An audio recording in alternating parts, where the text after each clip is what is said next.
Hi friends, அனைவருக்கும் வணக்கம். நாம் இன்றைக்கி ரொம்ப டேஸ்ட்டான நெய் பொடி கோழி வறுவல் எப்படி செய்யலான்னு பார்க்கலாங்க. இப்போ ரொம்ப ட்ரெண்டிங்கில் இருக்கிறது இந்த ரெசிபி தாங்க.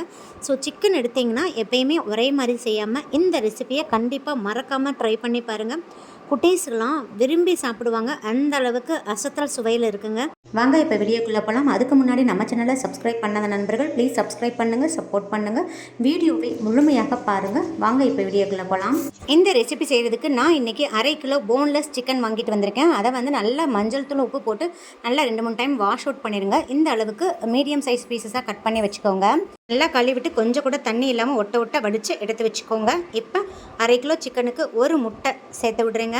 நெக்ஸ்ட்டு 1/2 டீஸ்பூன் கடலை மாவு, 1 டீஸ்பூன் கார்ன்ஃப்ளவர் மாவு, 1 டீஸ்பூன் அரிசி மாவு, 1 டீஸ்பூன் இஞ்சி பூண்டு விழுது, 1/2 டீஸ்பூன் சில்லி பவுடர் உங்கள் காரத்துக்கு தகுந்த மாதிரி சேர்த்துக்கோங்க, 1 டீஸ்பூன் கொத்தமல்லி தூள், 1/2 டீஸ்பூன் கரம் மசாலா தூள். நெக்ஸ்ட்டு 1/2 லெமனை பிழிஞ்சு விட்டுருலாங்க. லெமனை வந்து ரொம்ப ஒட்ட பிடியாதீங்க, லைட்டாக மேலோட்டமாக பிழிஞ்சு விட்டுருங்க. அப்போ தான் கசப்பு சுவை இல்லாமல் இருக்கும். இப்போ அதை நல்லா மிக்ஸ் பண்ணி கொடுத்துருங்க. இப்போ இது கூடயே இந்த சிக்கனுக்கு தேவையான அளவு 1/2 டீஸ்பூன் சால்ட்டு சேர்க்குறேங்க. சால்ட்டையும் சேர்த்துட்டு நல்லா மிக்ஸ் பண்ணி கொடுத்துருங்க. இப்போ மூடி போட்டு க்ளோஸ் பண்ணிவிட்டு ஒரு 15 நிமிஷத்துக்கு அப்படியே விட்டுருங்க. இது ஊறட்டும். அதுக்கு இடையில் நம்ம ஒரு மசாலா ரெடி பண்ணிடலாங்க. கடாய் எடுத்துக்கோங்க. கடாயில் 2 டீஸ்பூன் ஆயில் சேர்த்துக்கோங்க. ஆயில் நல்லா காயவும். 1/2 கிலோ சிக்கனுக்கு நான் ஒரு பெரிய சைஸ் பெரிய வெங்காயத்தை நல்லா ஃபைனாக சாப் பண்ணி வச்சுருக்கேன். ஒரு மீடியம் சைஸ் தக்காளி பழத்தை நல்லா ஃபைனாக சாப் பண்ணி வச்சுருக்கேங்க.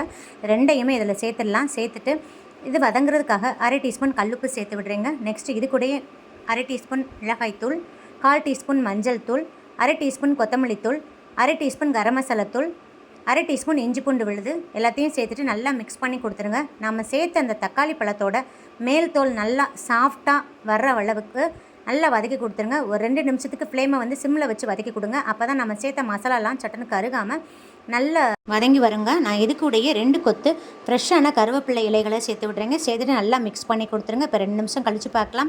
பாருங்கள், நல்லா வதங்கி வந்துருச்சு. அந்த மசாலாவோட பச்சை ஸ்மெல்லாம் நல்லா போயிடுச்சு. இப்போ இதை ஒரு பிளேட்டுக்கு ட்ரான்ஸ்ஃபர் பண்ணிவிட்டு நல்லா ஆற வச்சுட்டு கொஞ்சம் கூட தண்ணி ஊற்றாமல் மிக்சியில் அரைச்சி ஒரு ஓரமாக வச்சுக்கோங்க. இப்போ கடாய் எடுத்துக்கோங்க.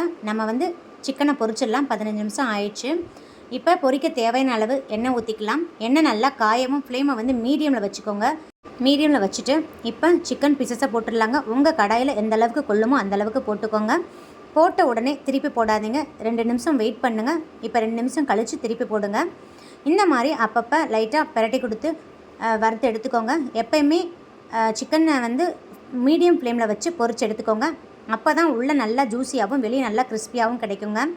நீங்கள் ஹை ஃப்ளேமில் வச்சு பொரிச்சிங்கன்னா மேல் புறம் சட்டுன்னு கருகிரும், உள்ளே வேகாதுங்க. அதனால் மிதமான தீயில் வச்சு நல்லா பொறுமையாக பொரிச்சு எடுத்துக்கோங்க. இப்போ பாருங்கள், நல்லா பொரிஞ்சிருச்சு, நல்லா சிவந்து வந்துருச்சுங்க. இப்போ நம்ம எடுத்துடலாம். மேலே கொஞ்சம் கூட கருகவே இல்லைங்க. பாருங்கள், கடாயிலையும் கொஞ்சம் கூட மசாலா ஒட்டலைங்க. ஸோ நான் சொன்ன அளவுகளோட மசாலாவெல்லாம் சேர்த்து இந்த சிக்கனை பொரிச்சு எடுத்திங்கன்னா கடாயில் கொஞ்சம் கூட ஒட்டாது, 100% மசாலா உதிராதுங்க. ஸோ இந்த மாதிரி செஞ்சு பாருங்கள். இப்போ இதை ஒரு பிளேட்டுக்கு ட்ரான்ஸ்ஃபர் பண்ணிடலாம். இதே மாதிரி எல்லா சிக்கனையும் பொரிச்சு எடுத்துக்கலாங்க. இப்போ கடாய் எடுத்துக்கோங்க. கடாயில் 1 டீஸ்பூன் ஆயில் சேர்த்துக்கோங்க. அதிக அளவு தேவைப்படாது, 1 டீஸ்பூன் ஆயில் சேர்த்தா போதுங்க. இப்போ நான் 10 சின்ன வெங்காயத்தை தோல் உரிச்சிட்டு அப்படியே முழுசாக கட் பண்ணாமல் சேர்த்து விட்றேங்க. இது கூடயே 2 மிளகாய் வத்தலை கிள்ளி சேர்த்துக்கலாங்க. நீங்கள் பச்சை மிளகாய் இருந்து வச்சுருந்தீங்கன்னா 2 பச்சை மிளகாவை நல்லா குட்டி குட்டியாக கட் பண்ணியும் சேர்த்துக்கலாங்க. நல்ல ஃப்ளேவராக இருக்கும். இது கூடயே நான் 2 கொத்து கருவேப்பிலையும் சேர்த்து விட்றேங்க. சேர்த்துட்டு நம்ம சேர்த்த அந்த வெங்காயம் வந்து நல்லா கண்ணாடி பதத்துக்கு வதங்கி வர்ற அளவுக்கு வதக்கி கொடுத்துருங்க. ரொம்ப சிவக்காக வதக்கணும்னு அவசியம் இல்லைங்க. இப்போ பாருங்கள், நம்ம சேர்த்த வெங்காயம் கண்ணாடி பதத்துக்கு வந்துருச்சு. நம்ம மசாலாவை சேர்த்துடலாங்க. நம்ம ஆற வச்சிருந்த மசாலாவை மிக்ஸி ஜாரில் சேர்த்துட்டு கொஞ்சம் கூட தண்ணி ஊற்றாமல் நல்லா ஃபைன் பேஸ்ட்டாக அரைச்சி சேர்த்துக்கணுங்க. இந்த மசாலா அரைக்கும் போது கொஞ்சம் கூட தண்ணி ஊற்றக்கூடாதுங்க. வெங்காயத்துலேயும் தக்காளியில் இருக்க தண்ணியே போதுமானது. இப்போ நல்லா ஃபைனாக அரைச்சிட்டு இதில் சேர்த்துட்டு நல்லா மிக்ஸ் பண்ணி கொடுத்துருங்க. மிக்ஸ் பண்ணிவிட்டு நம்ம ஊற்றின எண்ணெயெல்லாம் லைட்டாக பிரிஞ்சு வர்ற அளவுக்கு நல்லா இதை வதக்கி கொடுத்துருங்க. நம்ம ஆல்ரெடி இந்த மசாலாவை வதக்கி செஞ்சுருக்கிறதுனால கொஞ்சம் கூட அந்த பச்சை வசனெல்லாம் இருக்காதுங்க. ஸோ அதனால் லைட்டாக நம்ம நல்லா மிக்ஸ் பண்ணி கொடுத்துருங்க. 1 நிமிஷத்தில் நல்லா எண்ணெய் பிரிஞ்சு வந்துடுங்க. இப்போ பாருங்கள், 1 நிமிஷம் ஆயிடுச்சு. நல்லா லைட்டாக எண்ணெய் பிரிஞ்சு வந்துருச்சு. ரொம்ப அதிக அளவு எண்ணெய் பிரிஞ்சு வராதுங்க. லைட்டாக ட்ரை ஆகிட்டு லைட்டாக எண்ணெய் பிரிஞ்சு வரும். இப்போ இந்த டைமில் வந்து நம்ம 1 டேபிள் ஸ்பூன் நெய் சேர்த்துடலாங்க. நெய் தான் இந்த கோழி வறுவலுக்கு நல்ல ஒரு ஃப்ளேவர் கொடுக்கும். ஸோ நான் 1 டேபிள் ஸ்பூன் நெய் சேர்த்துட்டு நம்ம ஃப்ரை பண்ணி வச்சுருக்கிற சிக்கன் பீசஸை இதில் சேர்த்துடலாங்க. சேர்த்துட்டு நல்லா பிரட்டி விட்டுருங்க.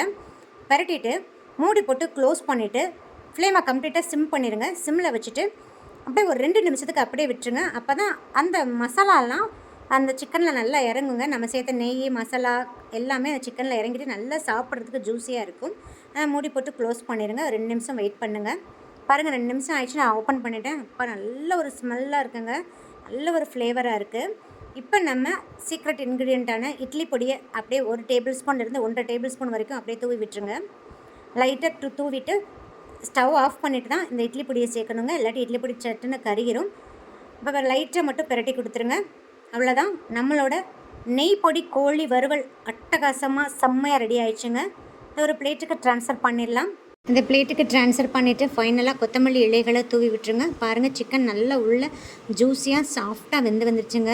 நல்லா சுட சுட சாதம் போட்டுட்டு இது கூடயே நான் இன்றைக்கி தேங்காய் பால் ரசம் செஞ்சுருக்கேங்க. தேங்காய் பால் ரசம் சேர்த்துட்டு இந்த நெய்ப்பொடி கோழி வறுவலை சைட் டிஷ்ஷாக வச்சு சாப்பிட்டு பாருங்கள். ரொம்ப ரொம்ப ஃபில்லிங்காக இருக்கும், ரொம்ப சாட்டிஸ்ஃபைடாக இருக்குங்க. ஸோ இந்த வீடியோ உங்களுக்கு மிகவும் பயனுள்ளதாக இருக்கும்னு நினைக்கிறேங்க. இந்த வீடியோ பிடிச்சிருந்தா லைக், ஷேர், கமெண்ட் பண்ணுங்கள். மறக்காமல் சப்ஸ்கிரைப் பண்ணுங்கள். உங்கள் ஃப்ரெண்ட்ஸ் அண்ட் ரிலேட்டிவ்ஸ் கூட நிறைய ஷேர் பண்ணிக்கோங்க. சுவையறிந்துட்டு சுவைத்து பாருங்கள். நன்றி, வணக்கம்.